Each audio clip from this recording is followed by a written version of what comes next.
نبی پاک علیہ الصلوۃ والسلام نے ان اخلاق کی طرف ہماری توجہ دلائی ہے جن میں لوگ بچتے نہیں کہ یہ کام میں نے نہیں کرنا، مجھے کیا لگے، میرا کیا لینا دینا۔ مثلا ایک تاجر تھا حضور کے زمانہ نور میں، وہ پھلوں کی تجارت کرتا تھا، مشکات شریف میں موجود ہے۔ کسی وجہ سے اسے نقصان ہو گیا۔ تو انسان جب تجارتیں کرتا ہے، زندگی گزارتا ہے، تو جہاں اسے نفع ملتے ہیں وہاں کہیں کہیں اسے خسارے بھی ملتے ہیں۔ تو الگ بات ہے کہ ہم صرف نفعوں کے قائل ہوتے ہیں، خساروں کے قائل ہی نہیں ہوتے۔ وہ تاجر تھے، پھلوں کے تاجر تھے، بڑی اچھی تجارت کرتے تھے، کسی وجہ سے نقصان ہو گیا۔ اب وہ حضور کی بارگاہ میں آئے۔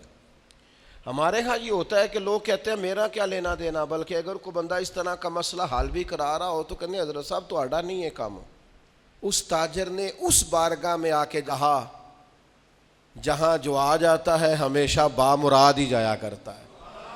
یا رسول اللہ صلی اللہ تعالی علیہ وسلم، میں پریشان ہو گیا ہوں، اور پہلے جب آدمی مالدار ہوتا ہے تو دائیں بائیں رش بھی ہوتا ہے، اور جب اس طرح کے حالات ہو جائیں تو وہ جو بڑے قریبی ہوتے ہیں وہ بھی کئی دفعہ ساتھ چھوڑ جاتے ہیں۔ ساری عمر ہی آٹا گد ہے تے لکھاں کیتے پیڑے، اب وقت آیا ہی تے محمد بخشا کوئی نہیں ہوں بیٹھا نیڑے۔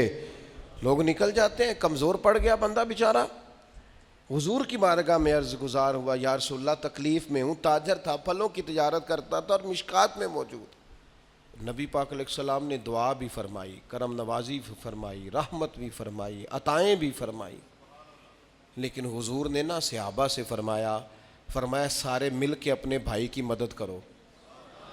تھوڑے پیسے کسی نے دیے، تھوڑے کسی نے دیے، تھوڑے کسی نے دیے، مل کے۔ اور ایسے لوگوں سے جو لوگ بڑے اس کام کے لیے ہر وقت ذہنی طور پر تیار رہتے تھے، ان لوگوں سے کہا اس کے ساتھ چلو، لیکن اس کا قرضہ ابھی بھی جتنا چڑھ گیا تھا اتنے پیسے جمع نہیں ہوئے تھے۔ اللہ کرے میں آپ کو سمجھاؤں، یہ بھی اخلاقی بلندی والا کام ہے کہ کسی شخص کی کمزوری میں اسے اٹھانا، گرتے ہوئے کو سنبھالنا، پھسلنے والے کو سہارا دینا، بکھرنے والے کو بکھرنے سے بچا لینا، ٹوٹنے والے کو ٹوٹنے سے بچا لینا، پریشان ہو جانے والے کو سمیٹ لینا۔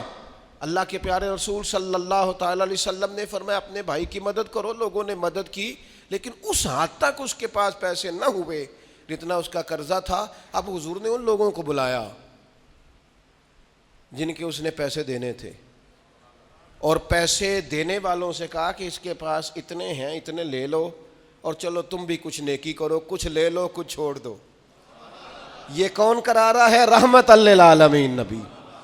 اور ہمارا جب کوئی بندہ اس طرح الجھ جاتا ہے پھر تو وہ ساڑا لگتا ہی کچھ نہیں نا۔ اتنے دنوں تک نہ رشتہ داری ہوتی ہے، نہ دوستی ہوتی ہے، نہ تعلق۔ وہ تیری آنکھ ہو یا سنگ ملامت کی چبھن، کون پہنچا ہے میرے درد کی گہرائی تک۔ دور شہرت میں تو یاروں نے کیا یاد بہت، پر ساتھ آیا نہ کوئی کوچے رسوائی تک۔ جب حالات خراب ہوتے ہیں تو سب سے پہلا کام یہ ہوتا ہے میرا تعلق کوئی نہیں، اور جب ٹھیک ہوتے ہیں تو پھر بڑی لمبی رشتہ داری نکلتی ہے، اوہ ہو کہتے ہیں وہ بڑی دور کے میرے قریبی تعلقات ہیں، وہ بڑا دور کا رشتہ ہے، میرا بڑا قریبی لین دین ہے۔ تو بڑی عمدگی سے لوگ، بڑی دور شہرت میں تو یاروں نے کیا یاد بہت، پر ساتھ آیا نہ کوئی کوچہ رسوائی تک۔